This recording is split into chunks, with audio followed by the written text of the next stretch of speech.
오케이, 여기서부터 봅시다.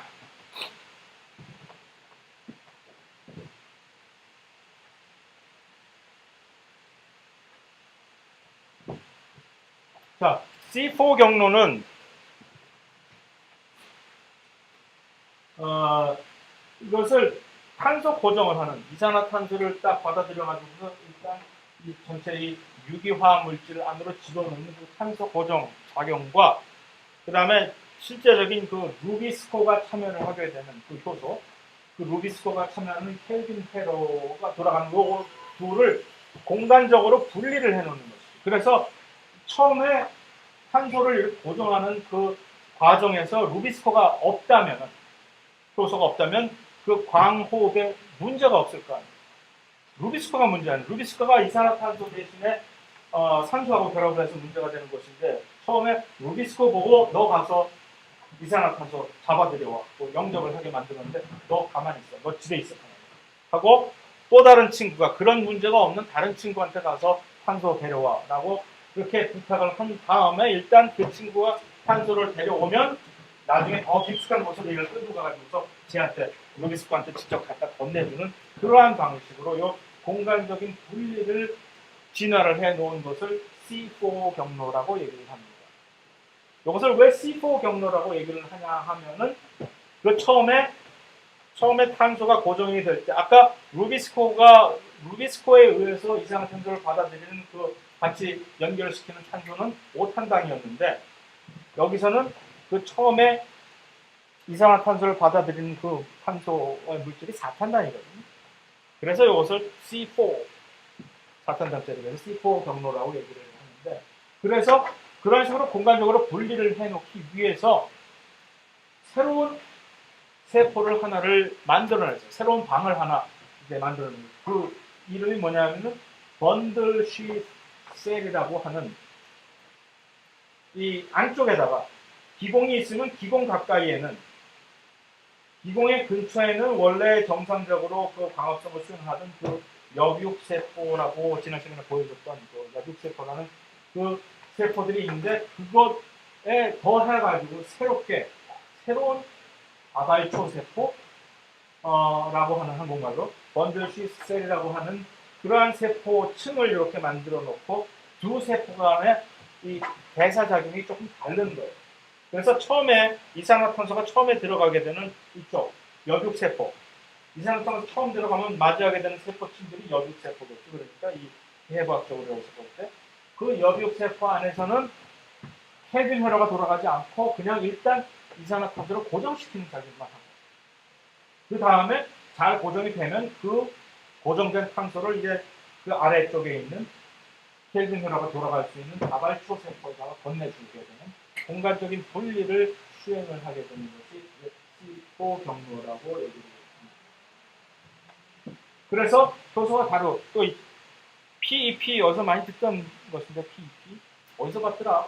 파스티놀 파이루베이트 PEP 해당 과정에서 맨 마지막에 파이루빅 피루부산을 만들어 놓을 때 PEP에서 이렇게 피루부산을 만드는 그거거든요. 그 PEP 거기에다가 카르복실비를 여기다 붙이는 PEP 카르복실화 효소를 통해 가지고서 일단 4탄당짜리 옥살로 아세테이트를 옥살로 아세테이트 역시 크랩 사이클에서 있던 그 물질인데 그러니까 뭐 서로 이렇게 막 서로 돌려 쓰는 거죠. 그래서 그 효소에 의해서 4탄당짜리 옥살로 아세트산이라고 하는 물질이 만들어집니다. 이것을 이 다음 관다발초 세포에다가 이렇게 넘겨주게 되면은 이것이 다시 이제 켈빈하로 돌아갈 수 있는 물질로 변환이 돼서 됩니다. 자, 이 여육세포에서는 이 C4 플랜트의 여육세포에서는 이러한 관을 그러니까 여기서는 뭐가 없지? 효소 중에 뭐가 없지? 루비스코가 없어요. 이 세포는. 그러니까 신경 쓸 필요가 없어요. 그렇기 때문에 이 여육세포에서 명반응은 주로 비순환적인 광분산화에 의해서 수행됩니다. 무슨 의미일까 이게?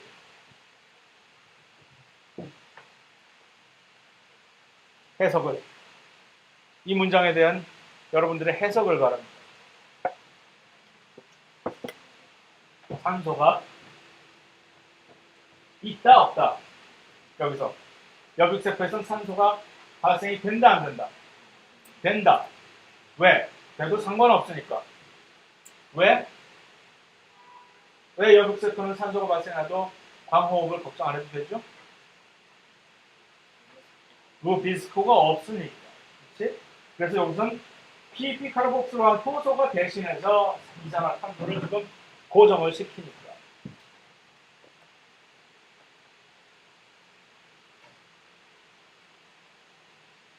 그래가지고 그 옥살로 아세트산을 요 다발초 세포로 이렇게 건네줍니다. 넘기면 그것이 곧바로 말산으로 변해가지고서 그렇게 변한다는 걸 전혀 중요하지가 않은 것인데 중요한 것은 결국은 다시 이산화탄소로 이렇게 만들어버립니다. 그 이산화탄소가 다시 켈빈으로 들어가게 됩니다.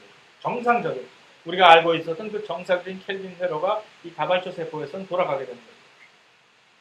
그러면 누가 필요하지? 루비스코가 필요하죠. 그 루비스코가 이산화탄소 너 왔니? 여기서는 아무 걱정할 필요가 없지. 일단 이산화탄소 보존해 왔으니까. 그런데 한 가지 문제는 이 과정에서도 혹시 산소의 분압이 만약 높아진다면 여기서 또 문제가 생기겠지.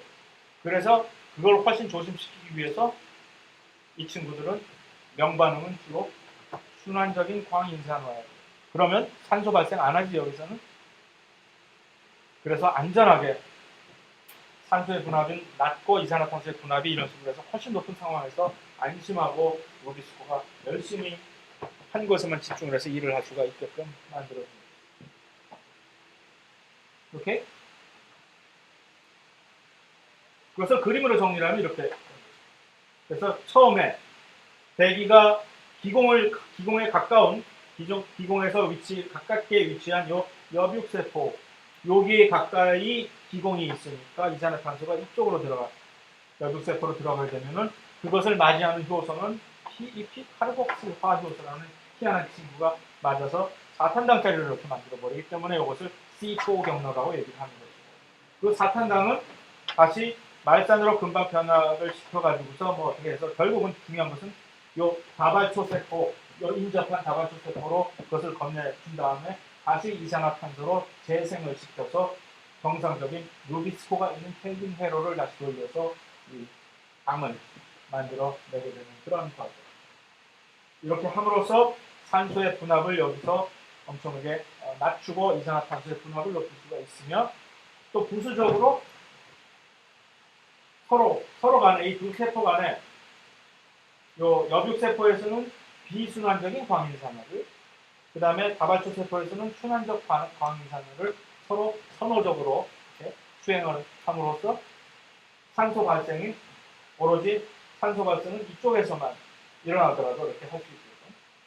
왜냐하면 이쪽에서는 산소가 발생해봤자 산소에 의해서 영향을 받게 되는 이 루비스코가 없기 때문에 아무 영향을 받지 않고 이 다발초 세포에서 켈빈이 돌아가는 다발초 세포에서는 산소 발생을 시키지 않으려고 순환적인 광인산화만을 이렇게 돌리기 때문에 그래서 루비스코가 집중을 해서 이산화탄소만을 이렇게 하고 있어서 원활하게 켈빈 회로가 돌아가서 광합성의 효율이 그만큼 올라가게 됩니다. 언제? 이러한 환경에서 온도가 엄청나게 높고 빛의 강도가 엄청나게 세고 광합성은 명반응은 잘 돌아갈 수 있고 에너지는 풍부한데 이 문제는 광호흡의 산소의 분압이 혹시 높아질지 모르는 그러한 이유가 있을 때 아주 특히 물의 효율을 엄청나게 효율적으로 이용을 할 수가 있게 되는 것이죠. 이게 인터넷이 왜 끊겼지?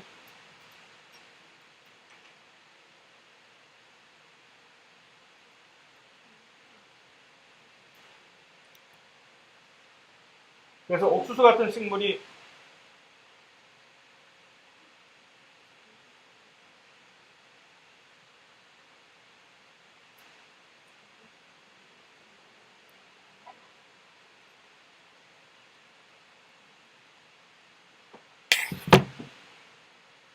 자, 두 번째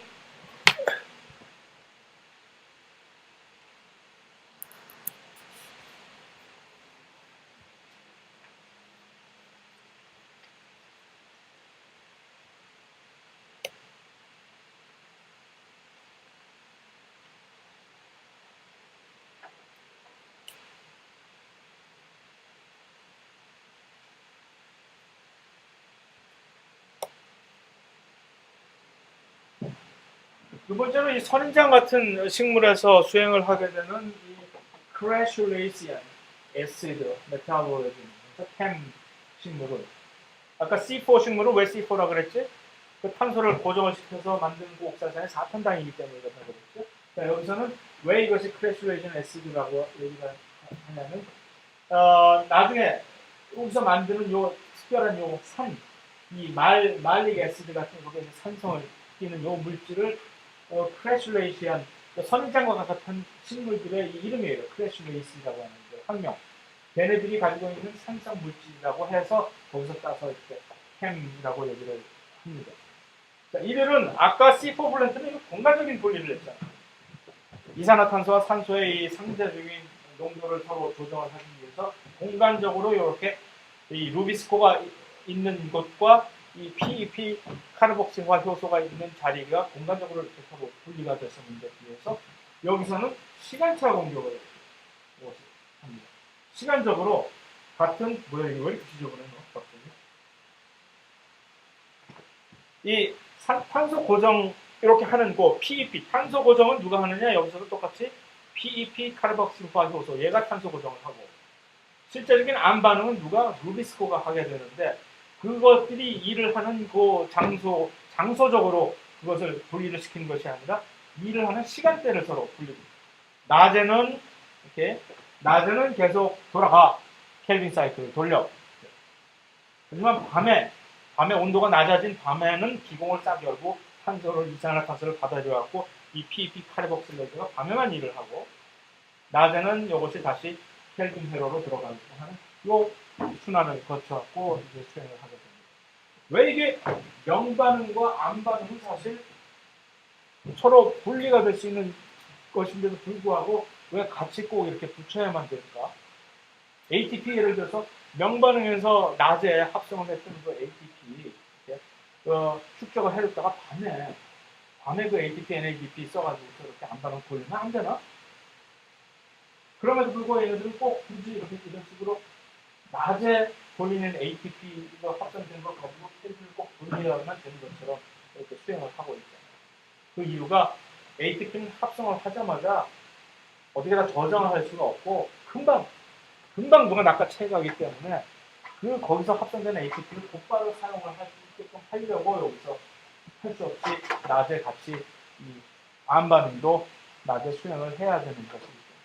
다만 탄소 고정은 밤에 해도 되니까 그때 ATP가 필요한 것은 아니니까 밤에 이렇게 살짝 온도가 낮을 때 기본용으로서 이렇게 하고 그것을 에코에 저장을 해뒀다가 해가 딱 뜨면 거기서 에코에서 이렇게 딱 다시 요 말산을 다시 분출을 시켜서 이산화탄소로 금방 변화를 시키고 그 이산화탄소를 가지고 루비스코가 이렇게 해주는 그래서 아침에 이렇게 그 캔 플랜트를 이렇게 맛을 딱 보면 신맛이 이렇게 나거든요. 에코에서 빠져나오는 그 산. 그래서 그것을 크래슐레이션 애시드라고 이름을 지어서 거기서 유래를 한 이름입니다. 그래서 파인애플이라든가 선인장이라든가 하는 열대 또는 사막에서 살게 되는 그런 식물들은 전부 이렇게 캔 개사 과정을 통해가지고 수행을 하게 됩니다. 자, 그래서 다시 정리를 하게 되면은 캠 식물과 C4 식물 둘 다 일단 탄소 고정을 할 때 이산화탄소를 이 루비스코 대신에 사용을 하는 대신 효소가 이것이 PP 카르복실화 효소를 사용을 해서 탄소를 옥살로 아세트산이라는 거 하는 C4 둘 다 공통적으로 이 4톤당짜리 물질로 고정을 하는 것은 둘 다 맞는데 틀린 점은 뭐냐? 두 개가 하나는 그것을 하는데 공간적으로 분리를 엽육세포와 아발초 세포로 이 공간적인 분리를 통해 이렇게 수행을 하는 데 비해서 캠 식물에서는 시간적으로 밤에 이것을 한 다음에 낮에 켈빈을 돌리게 되는 시간적인 분리를 하게 되는 차이입니다.